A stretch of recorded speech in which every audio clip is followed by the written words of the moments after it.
back to our Outpost Observations in partnership with the Bureau of Land Management Bishop Field Office. I'm Molly Trash, the Operations Manager with the Eastern Sierra Interpretive Association, and today we're diving into the geologic story of the Alabama Hills. Now, did you know that at one time, the Alabama Hills were thought to be some of the oldest rocks on Earth? Now, that's a pretty wild statement to make, right? Why do you think the Alabama Hills were thought to be so old?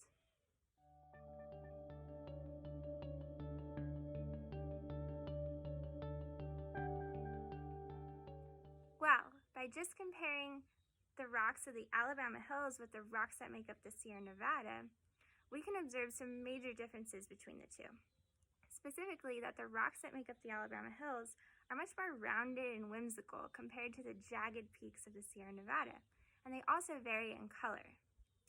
So the rocks in the Alabama Hills just seem to look older than the Sierra Nevada rocks. Maybe they're made of different rock types, you might ask. Well, actually, the majority of the rocks that make up the Alabama Hills are granite, and the rocks that make up the Sierra Nevada are also granite.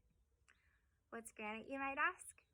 Granite is a type of rock that forms from cooling and crystallization of a magma beneath the ground surface, and it's composed of many minerals like feldspar, quartz, hornblende, pyroxene, and biotite. Now we'll get back to why that's important to know later on.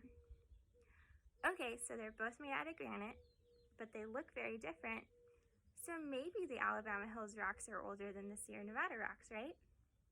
Well, surprisingly, the Alabama Hills granite and the Sierra Nevada granite are both relatively the same age, about 80 to 90 million years old, which, by the way, isn't even close to the oldest rocks on Earth. So, why do the rocks that make up the Alabama Hills and the Sierra Nevada look so different if they're both composed of granite and they're the same age? Well, stay tuned to find out in our next Outpost Observations. See you then.